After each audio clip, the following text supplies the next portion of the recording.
Tuhan firman-Mu ajaib, kekal meski gunung menghilang. Tiada huruf yang gagal, tak terpatahkan siasat. Hidup seperti-Mu ya Allah, lebih dari emas. Aku bersaksi kitab-Mu, kitab yang suci. Mendengarkan firman-Mu, hibur hati yang luka. Terangilah langkahku kemanapun ku pergi. Biarkanlah firman-Mu berkuasa atasku. Ubahkanku, bebaskanku, ku mau menyenangkan-Mu. Salam jumpa pemirsa terkasih, saya menyambut Anda sekalian dimanapun Anda berada. Dalam episode yang terbaru, program studi harian kita, Semua Kitab Suci. Kita masih mempelajari kitab-kitab perjanjian lama, khususnya kitab Daniel, dan kita telah mencapai pasalnya yang ke-9. Untuk memulai, izinkan saya untuk menyambut tamu kehormatan di studio, seorang hamba Tuhan, Saudara Yosef Riyad. Selamat datang, Saudara Terima Yosef. kasih, Saudara Riyad. Kami juga menyambut hadirin di studio, selamat datang. Pemirsa terkasih, kita akan memulai pembelajaran sesaat lagi, jadi tetaplah bersama kami.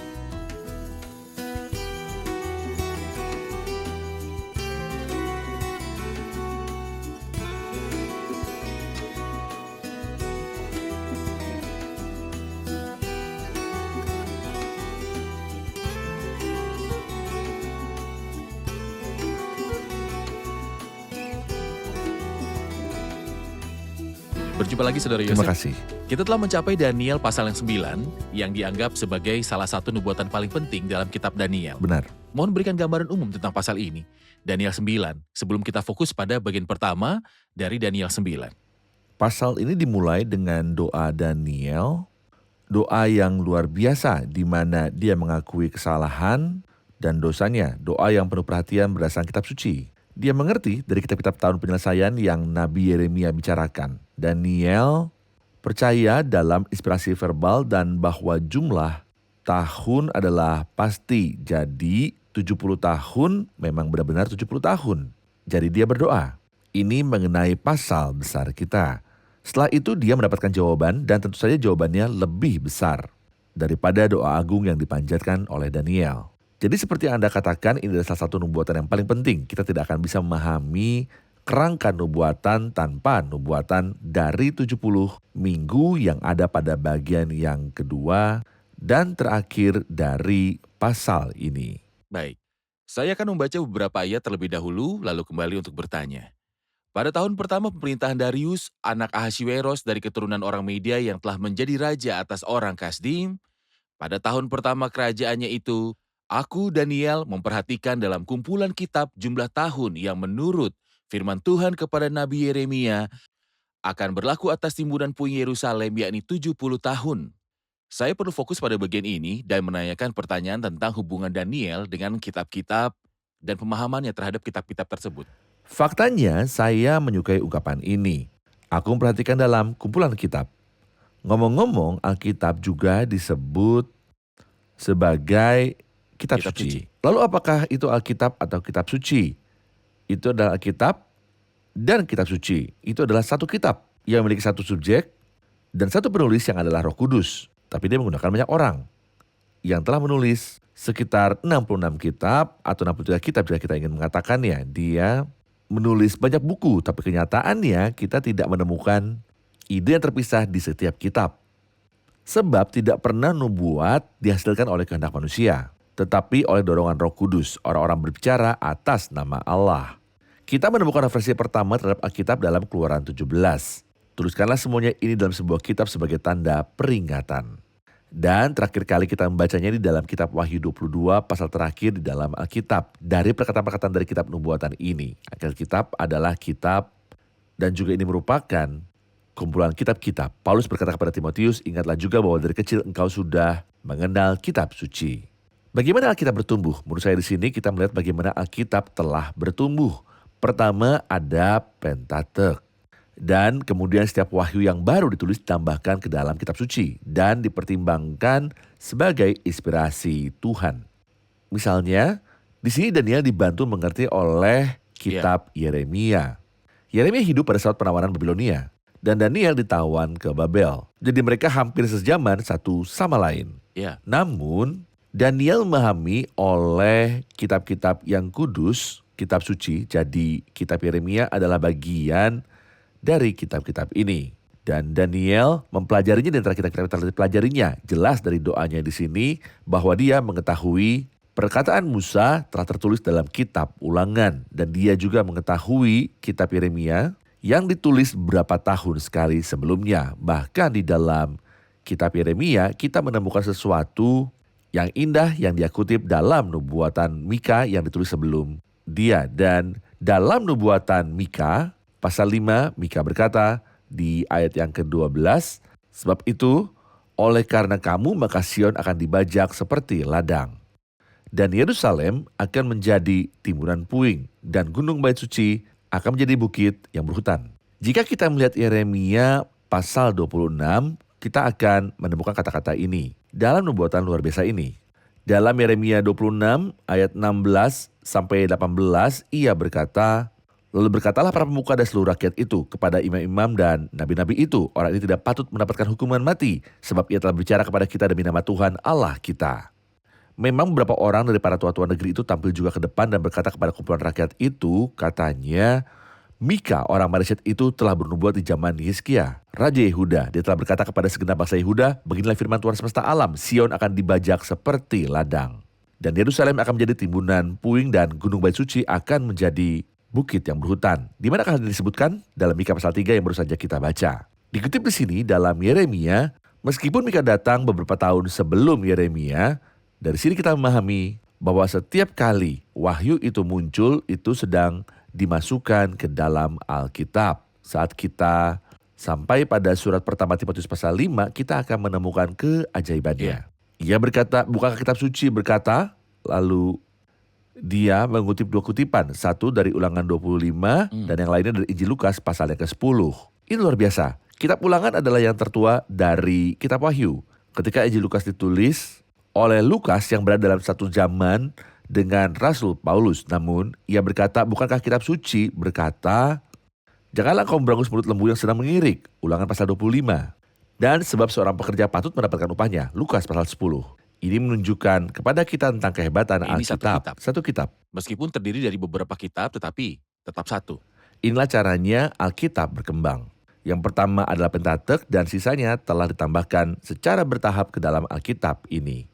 Baik, Anda telah menyebutkan bahwa Yeremia mengetahui rahasia nubuatan Mika dan mengutip apa yang telah disebutkan di dalamnya, dan Daniel mengetahui rahasia yang tertulis Benar, dalam Yeremia, dan ada penegasan bahwa apa yang tertulis adalah firman Tuhan. benar. Juga Daniel belajar dari kitab itu bahwa akan ada penyelesaian 70 tahun itu dan bahwa itu akan segera berakhir. Dia tahu dari kitab itu bahwa akhir sudah dekat. Ya. Jika kita terapkan secara rohani pada diri kita, apakah kita belajar dari buku ini bahwa akhirnya sudah dekat? Oke, jika kita baca contohnya dalam Yeremia pasal 25, ia berkata dalam ayat 12, kemudian sudah genap ke-70 tahun itu, maka aku akan melakukan pembalasan kepada Raja Babel. Lagi dalam Yeremia pasal 29, ia berkata dalam ayat 10, sebab beginilah firman Tuhan. Apabila telah genap 70 tahun bagi Babel, barulah aku memperhatikan kamu. Dia menyebutkan 70 tahun 2 kali. Daniel telah mempelajari nubuatan itu, maka ia mengetahui bahwa umur 70 tahun dan ia menghitung tanggalnya. Dan mendapati bahwa 70 tahun itu telah selesai. Jadi Daniel percaya bahwa 70 tahun itu telah genap dan ini berarti para tawanan harus kembali dari pembuangan di Babilonia. Bagi kita, Tuhan telah memberitahu kepada kita berulang kali tentang karakter akhir zaman. Benar. Dia memberikan kepada kita banyak nubuatan, misalnya dalam surat Timotius pasal yang kedua, surat Petrus kedua, dan dalam kitab Wahyu. Bacalah kata nubuatan dan Anda akan tahu bahwa kita berada di hari-hari terakhir. Jika Yeremia mengerti kenapa kita tidak mengerti, apalagi kita punya lebih banyak nubuatan daripada yang dimiliki Daniel saat itu. Dan seperti Daniel terpaksa membaca kitab Yeremia agar dia dapat memahaminya, kita harus mengambil jalan pintas dari Alkitab Ya, untuk memahaminya. Benar. Dalam ayat 3 ia memulai berdoa, lalu aku mengarahkan mukaku kepada Tuhan Allah untuk berdoa dan bermohon. Sebelum kita berbicara tentang doanya, saya akan mengatakan bahwa dia berdoa di sini setelah dia membaca kitab ini. Doanya berkaitan dengan kitab suci. Apa yang Anda lihat? Jadi ada banyak orang saat ini telah memisahkan doa dari kitab suci. Mengklaim misalnya bahwa selama kita mempunyai janji, dan apa juga yang kamu minta dalam namaku, aku akan melakukannya. Kemudian karena itu kita bisa mendoakan apapun. Nyatanya kita tidak memiliki jaminan sama sekali bahwa kita dapat berdoa sesuka kita. Maka Tuhan akan menjawab kita. Ini tidak ada dalam Alkitab, ini salah dan juga berbahaya. Ini salah karena menjadikan Tuhan sebagai hamba bagi saya. Dan berbahaya karena jika saya berasumsi bahwa Tuhan akan memberikan apapun yang saya minta, bagaimana saya bisa tahu bahwa yang saya minta itu untuk kebaikan saya atau untuk memuliakan Allah?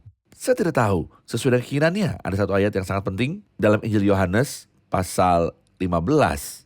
Jikalau kamu tinggal di dalam aku, dan firmanku tinggal di dalam kamu, mintalah apa saja yang kamu kehendaki, dan kamu akan menerimanya. Jadi Tuhan telah memberi pada kita satu janji untuk menanyakan apapun yang kita inginkan, dan hal itu akan terjadi bagi kita. Tapi dia menetapkan satu syarat jikalau kamu tinggal di dalam aku. Jadi jika saya memahami Alkitab dan tinggal di dalam Kristus, ketika saya meminta, saya akan minta apapun yang sesuai dengan pikiran Tuhan. Inilah yang Daniel telah lakukan di sini. Jika saya mengajukan pertanyaan argumentatif hipotesis, misalkan sebelum 70 tahun selesai pada tahun ke-68, Daniel bosan dengan penawanan. Dan dia berdoa agar Tuhan membebaskan penawanannya. Apakah dia akan berhasil? Akankah Tuhan akan mengubah perkataannya yang tertulis dalam inspirasi karena Daniel bosan? Tidak, meskipun dia bosan, dia harus bersabar sampai 70 tahun itu selesai. Namun ketika 70 tahun telah genap dan dia berdoa, Tuhan menjawab. Jadi jika kita minta sesuatu sesuai dengan kehendak Tuhan yang dinyatakan di dalam Alkitab, itu akan tergenapi. Apakah salah berdoa agar seluruh dunia menjadi milik Kristus? Tentu tidak. Tetapi apakah ini waktunya untuk berdoa seperti itu hari ini? Tidak hari ini. Ini tidak akan terpenuhi hari ini. Dan Allah tidak mengunjungi bangsa-bangsa bukan Yahudi untuk mengambil mereka bagi dirinya, melainkan untuk mengambil orang-orang bagi namanya. Ada yang beranggapan bahwa siapapun tidak mempunyai keyakinan seperti itu berarti kurang beriman. Tapi ini tidak benar. Kita percaya pada apa yang Tuhan katakan bahwa itu akan terjadi. Mengenai apapun yang Tuhan tidak katakan, kita tidak mempercayainya karena kita percaya pada kitab suci. Oke, sekarang kita memberitakan firman dan Tuhan mengunjungi bangsa-bangsa bukan Yahudi untuk mengeluarkan orang-orang dari mereka untuk diselamatkan. Namun di kemudian hari bumi akan penuh akan pengetahuan tentang Tuhan. Benar. Dan ini terjadi di kerajaan 1000 tahun Kristus. Benar. Yaitu 7 tahun setelah pengangkatan gereja. Benar. Kita akan saksikan laporan dan kembali untuk melanjutkan studi. Sejarah menceritakan bahwa Antiochus Epiphanes datang ke Yerusalem dalam kemarahan yang besar, menyatakan pembalasan terhadap umat Tuhan sedemikian rupa sehingga dia berkata kepada kusir keretanya, bergegaslah tanpa henti untuk mencurahkan murkanya kepada umat Allah. Dia datang ke Yerusalem, memecat imam besar, menjarah kuil, dan mengganti penyembahan kepada Tuhan dengan sejenis penyembahan berhala. Dia ingin mengubah Yerusalem menjadi kuburan anak-anak Israel. Namun sejarah berkata bahwa dia tiba-tiba terjangkit penyakit di ususnya. Itu tidak ada obatnya, dengan kolik dan sakit perut, dan meninggal dalam situasi yang menyedihkan. Dan dia menyatakan dalam kata-kata terakhirnya bahwa penyakitnya adalah akibat dari kejahatannya. Menentang penyembahan kepada Tuhan yang Maha Esa, melawan Tuhan umat Israel. Saudara, Allah ada bagi kita dan ada di sisi kita, bagaimanapun musuh berniat jahat kepada kita. Ayat 3 berkata, lalu aku mengarahkan mukaku kepada Tuhan Allah untuk berdoa dan bermohon, sambil berpuasa dan mengenakan kain kabung serta abu. Ceritakan tentang doa Daniel dan arti doa dengan puasa dan permohonan. Silakan Saudara Yosef. Baiklah, jelas bahwa kita membutuhkan sesuatu, kita memintanya pada Tuhan. Inilah doanya. Terkadang Tuhan mungkin tidak hanya menjawab doa belaka, tapi itu membutuhkan kerendahan hati dan hati yang hancur. Inilah yang Daniel lakukan. Ia berkata untuk berdoa dan bermohon sambil berpuasa, dan mengenakan kain kabung serta abu. 3 hal ini, puasa, kain kabung, dan abu, menyatakan sesuatu secara bersamaan. Apa yang mereka katakan? Mereka berkata kepada Tuhan, apakah artinya kami tidak pantas? Jadi jika engkau mau memberi kami, maka ini karena kebaikan dan rahmat-Mu. Kami tidak meminta karena kami pantas mendapatkan apapun. Kami bahkan tidak berhak mendapatkan makanan dan minuman yang engkau berikan kepada binatang buas. Engkau ya Tuhan memberi makan burung, bahkan engkau memberi makan burung gagak. Dalam hal ini, situasi ini saya nyatakan pada Tuhan bahwa saya tidak pantas mendapatkan apapun. Dan bersandar pada rahmatnya saja merupakan hal indah bahwa Daniel di sini tidak sekedar berdoa sebagai rutinitas, tapi untuk berdoa dan bermohon. Ia terus-menerus berdoa dengan puasa dan kain abung serta abu menyatakan ketidaklayakannya. Kita ingat bahwa Kristus pernah turun dari gunung. Dan murid-muridnya bingung karena mereka tidak mampu mengusir roh jahat dari seseorang. Kemudian mereka bertanya kepada Kristus secara pribadi, "Mengapa kami tidak dapat mengusir setan itu?" Ia berkata kepada mereka, jenis ini tidak dapat diusir kecuali dengan berdoa dan berpuasa. Berarti jika Tuhan tidak menjawab Anda dengan doa saja, maka Anda harus berpuasa, rendahkan diri Anda di hadapan Tuhan dan berpegang teguh pada janji-janjinya. Dengan berkata, "Aku tidak layak tetapi aku bersandar pada rahmat-Mu." Maka Tuhan akan menjawab doa-doa Anda. Jadi doa ini yang Daniel doakan adalah yang pertama berdasarkan kitab suci, yang kedua dikaitkan dengan puasa, dan kita telah belajar bahwa puasa melambangkan perasaan tidak layak. Benar. Aku tidak pantas mendapatkan makanan dan tak pantas aku mengamalkan aktivitasku sehari-hari. Tapi aku serahkan diriku kepadamu. Aku bukan apa-apa tapi sepenuhnya aku percaya padamu. Benar. Ketika dia memulai doanya, dia berbicara, Tuhan Allah berkata, maka aku memohon kepada Tuhan Allahku dan mengaku dosaku demikian. Ah Tuhan Allah yang maha besar dan dahsyat, yang memegang perjanjian dan kasih setia terhadap mereka yang mengasihi Engkau, serta berpegang pada perintah-Mu. Dia berbicara tentang Tuhan sebagai yang agung, mengagumkan, dan yang menepati perjanjian. Dengan kata lain, dia menyebutkan sifat-sifat Ya. Tuhan. Jadi itu adalah doa yang berkaitan dengan sifat-sifat Allah. Apa yang dilihat? Baiklah, ketika kita kembali kepada Tuhan, itu menyenangkan untuk mengetahui siapa Tuhan itu. Dalam Ibrani 11, ia berkata sebab barang siapa berpaling kepada Allah, ia harus percaya bahwa Allah ada. Dan bahwa Allah memberi upah. Jadi saya harus tahu bahwa Tuhan itu nyata dan ketahuilah bahwa Tuhan tidak akan pernah menutup telinganya kepada siapapun yang memohon kepadanya. Orang yang tertindas ini berseru dan Tuhan mendengar. Saya harus mengetahui sifat-sifat Tuhan. Dia adalah yang menepati perjanjian dan kasih yang teguh dengan orang-orang yang mengasihi Dia dan mentaati perintah-perintahnya. Saya harus tahu bahwa Dia punya belas kasihan dan juga kebenaran. Dalam doa yang indah ini dia mengakui bahwa Tuhan itu benar. Dia tidak menganggap Tuhan bersalah atas apa yang telah dia lakukan. Dia bilang dalam ayat 11 dan 12, sebab kami telah berbuat dosa terhadap Dia dan telah tetapkannya firman-Nya yang diucapkannya terhadap kami Dan dan terhadap orang-orang yang telah memerintah kami. Artinya dia membenarkan Tuhan, apa yang telah Engkau lakukan ya Tuhan terhadap rakyat-Mu bukanlah ketidakadilan, kami pantas mendapatkannya, jadi dia membenarkan Tuhan. Tapi ia juga bersandar kepada belas kasihan, ayat 16, ya Tuhan, sesuai dengan belas kasihan-Mu biarlah kiranya murka dan amarah-Mu berlalu dari Yerusalem, kotamu. Kemudian ayat 18, ia berkata, sebab kami menyampaikan doa permohonan kami ke hadapan-Mu, bukan berdasarkan jasa-jasa kami, tetapi berdasarkan kasih sayang-Mu yang berlimpah-limpah. Adalah baik untuk mengandalkan Tuhan bukan karena kebenaran kita, tapi karena belas kasihan yang luar biasa. Jadi doa saya harus didasari pada kitab suci, dan harus berdoa dengan rendah hati, harus berdoa dengan berpuasa, yang melambangkan hati yang menyesal di hadapan Allah.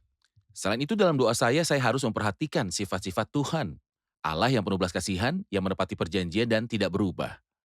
Apapun yang dikatakan dari mulutnya. Saya akan mengatakan hal lain, Silakan. saudara ayat. Ada kesalahpahaman tentang doa, yang mana doa itu membuat saya mendapatkan poin. Dan poin-poin ini diubah menjadi kredit. Jadi saya memiliki hak untuk menuntut permintaan dari Kredit. Tuhan. Kredit. Faktanya hal itu bertentangan dengan konsep doa. Pertama, Tuhan bukanlah pedagang. Saya tidak bisa berurusan dengan Tuhan seolah-olah Dia adalah sebuah maskapai penerbangan di mana mendapatkan lebih banyak poin akan meningkatkan kelas penerbangan saya. Tuhan tidak demikian. Allah adalah Bapa yang memberi. Saya harus memahami bahwa saya tidak layak, tapi Dia suka memberi. Bagi Allah lebih berbahagia memberi daripada menerima. Jadi jika kesalahpahaman tentang doa sudah merasuki diri kita, bahwa ketika saya berdoa saya mendapatkan poin, saya berharap konsep ini diperbaiki karena ini bukanlah konsep bahwa saya memperoleh poin dari Tuhan, melainkan mohon belas kasihannya yang tidak terbatas dan berkat tanpa batas. Benar. Mulai dari ayat 17 ia berkata, oleh sebab itu dengarkanlah ya Allah kami doa hamba-Mu ini dan permohonannya. Dan sinarilah tempat kudus-Mu yang telah musnah ini dengan wajah-Mu demi Tuhan sendiri. Ya Allahku arahkanlah telinga-Mu dan dengarlah, bukalah mata-Mu dan lihatlah kebinasaan kami dan kota yang disebut dengan nama-Mu. Sebab kami menyampaikan doa permohonan kami ke hadapan-Mu bukan berdasarkan jasa-jasa kami, tetapi berdasarkan kasih sayang-Mu yang berlimpah-limpah. Ya Tuhan dengarlah, ya Tuhan ampunilah. Ya Tuhan perhatikanlah dan bertindaklah dengan tidak bertangguh oleh karena Engkau sendiri Allahku sebab kotamu dan umatmu disebut dengan namamu. Apakah pentingnya mengulangi istilah namamu sehubungan dengan doa? Ini sesuatunya dasar yang bisa diandalkan dalam doa. Jelas bahwa Musa memahami hal itu. Karena ia berkata kepada Tuhan, dan apakah yang akan kau lakukan untuk memulihkan namamu yang besar itu? Dan menurut saya inilah yang dikatakan oleh Yosua dan semua orang kudus. Mazmur 19 adalah mazmur yang indah, dikatakan, bukan kepada kami ya Tuhan. Bukan kepada kami tetapi kepada namamu lah beri kemuliaan. Dalam perjanjian baru, Kristus telah mengajarkan kita bahwa ketika kita berdoa, kita harus meminta dalam nama Kristus. Jika kamu minta sesuatu kepadaku, dalam namaku, aku akan melakukannya. Kita harus bersandar pada nama ini yang dari mana kita diberikan semua berkah dan karunia. Kita akan menerima pertanyaan dari hadirin. Kenapa Daniel menyetarakan dirinya bersama orang-orang dalam doa ini, padahal rakyat yang berdosa bukan dia? Silakan Saudara Yosef. Nyatanya menyatukan diri saya dengan orang-orang adalah semacam keluruhan yang menyenangkan hati Tuhan ketika Tuhan berkata kepada Gideon, Tuhan menyertai engkau ya pahlawan yang gagah berani. Gideon menjawab Tuhan dengan kata-kata yang berkenan kepada Tuhan, dan saya berharap kita akan pelajarinya. Jika Tuhan menyertai kami, mengapa semuanya ini menimpa kami? Di manakah segala perbuatan-perbuatan yang ajaib yang diceritakan oleh nama yang kami kepada kami? Maka saya tidak boleh menganggap diri saya lebih tinggi dari umat Tuhan, melainkan menyatukan diri saya dengan mereka. Saya pikir seperti yang dipelajari Daniel dari Yeremia, Ezra dan Nehemia yang datang setelah Daniel belajar dari Daniel. Jadi ketika Ezra berdoa di pasal yang ke-9 kitab Ezra, dan ketika Nehemia berdoa dalam pasal 9 kitab Nehemia, mereka meniru Daniel di pasal 9 kitab Daniel. Apa yang Daniel lakukan? Menyatukan diri dengan orang-orang. Apa yang Ezra katakan? Kitalah orang-orang yang berdosa. Bagimu ya Tuhan kebenaran. Apa yang dilakukan Nehemia? Dia menyatukan dirinya dengan orang-orang dan memasukkan dirinya ke dalam orang-orang yang berbuat dosa. Tentu saja ketiganya adalah mikrokosmos yang jauh lebih besar di antara mereka. Memang benar kita tidak dapat menemukan kesalahan dalam kitab Daniel, Ezra, dan Nehemia. Namun pada akhirnya mereka adalah manusia yang mempunyai dosa. Tapi ada orang yang luar biasa. Dia diceritakan Allah sebagai orang yang benar dan akan membenarkan banyak orang oleh hikmatnya. Dan kejahatan mereka dia pikul.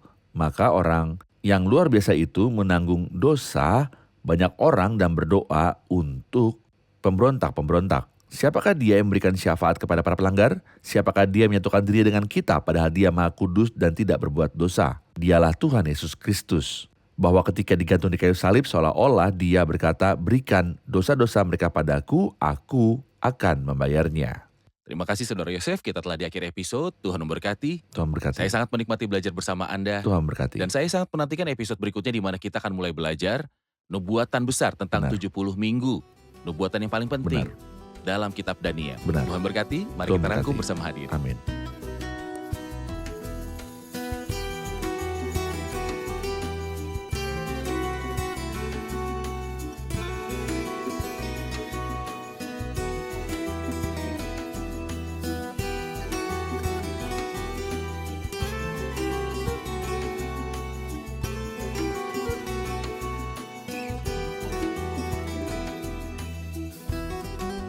Halo semua.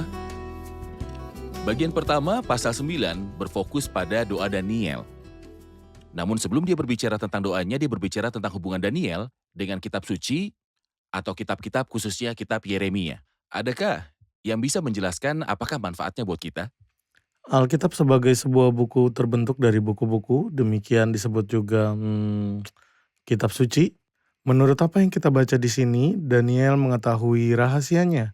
Nubuatan Yeremia khususnya pasal 25, di mana nubuatan 70 minggu disebutkan, maka dia datang ke hadapan Tuhan untuk berdoa, karena dia menyadari bahwa 70 tahun telah selesai. Oke, baik. Dia memalingkan wajahnya dan berdoa kepada Tuhan, "Ah Tuhan Allah yang maha besar dan dahsyat yang memegang perjanjian dan kasih setia terhadap mereka yang mengasihi Engkau serta berpegang pada perintah-Mu." Apakah yang dia lihat dalam Tuhan dan bagaimana dia menyapanya? Dia memahami sifat-sifat Tuhan karena Tuhan tidak mengubah apapun yang terjadi dari bibirnya. Karena dia Allah yang maha besar dan dahsyat dan menepati perjanjian. Benar. Baik, terima kasih Tuhan berkati. Terima kasih Saudara Yosef. Tuhan berkati. Terima kasih. Pemirsa terkasih, di episode hari ini kita belajar bahwa Daniel yang melihat penglihatan itu dan kepada siapa wahyu terbesar diturunkan, dia juga adalah orang yang suka berdoa. Dialah orang yang doanya dikaitkan dengan kitab suci, dan kita mengetahui bahwa Daniel mempertimbangkan sifat-sifatnya kepada Tuhan ketika dia menyapanya dalam doa. Dia menyatakan dirinya dengan umatnya sambil berbicara kepada Tuhan di dalam doa. Dan ketika dia menyatukan dirinya dengan umatnya, dia mengakui dosa umatnya. Dia tidak memisahkan dirinya dari mereka atau mengutuk mereka atau menuduh mereka. Dan kita juga tahu bahwa dalam Esra 9 mempersatukan dirinya dengan umat dalam doa. Dan kita juga tahu bahwa Nehemia dalam Nehemia 9 menyatakan dirinya sendiri bersama orang-orang yang sedang berdoa. Permintaan yang saya doakan dari diri saya sendiri, dari Anda, dan semua orang beriman dimanapun adalah tolong jangan menyalahkan saudara-saudara Anda. Melainkan mewakili mereka di hadapan Tuhan. Satukanlah diri Anda dan angkatlah mereka dalam doa. Berbicaralah dengan Tuhan dalam kerendahan hati dan jangan pernah sombong dalam berdoa, melainkan berdoalah dengan hati yang hancur. Ketuklah pintu Tuhan dengan rendah hati dan percaya pada kemurahan Tuhan yang berlimpah. Saat Anda berdoa, jangan nyatakan saudara Anda bersalah di hadapan Tuhan.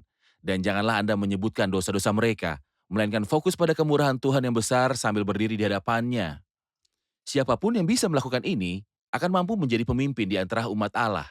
Siapapun yang dapat melakukan ini akan dipakai oleh Tuhan dalam kebangunan rohani di antara umat Tuhan. Siapapun yang melakukan hal ini adalah orang yang memikul umat Tuhan di pundak dan dadanya selama berdoa. Saya berharap setiap orang percaya melakukan hal ini terhadap saudaranya dan mempelajari doa yang benar berdasarkan firman Tuhan.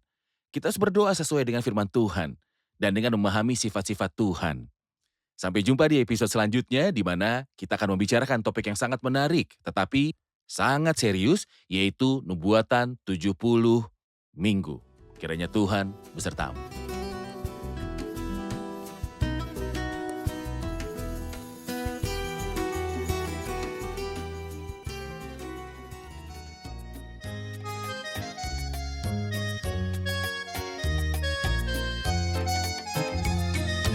هوانا وعرا ومرا سقوك ولم يعرفوك ولم يعلموا بأنك من أجلهم قد أتيت لهم وارتضيت بما قدموا وأنك من أجل كل الأنام بصبر تحملت كل الألام وذقت العذاب ومر السقام حبيبي لكي تمحو عني اللثام تجرعت كأسي وأنت الإله تجرعت كأسي وأنت الإله تجرعت كأسي وأنت الإله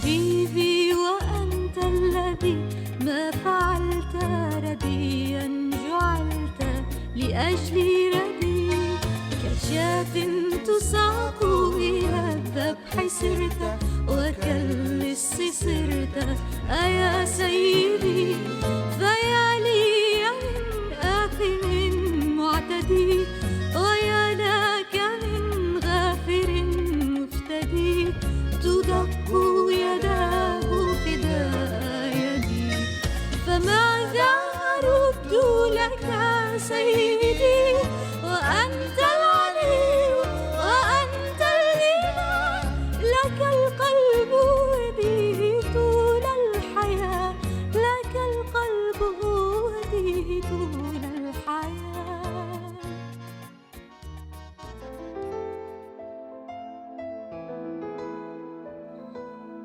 Tuhan firman-Mu ajaib kekal meski gunung menghilang. Tiada huruf yang gagal tak terpatahkan siasat.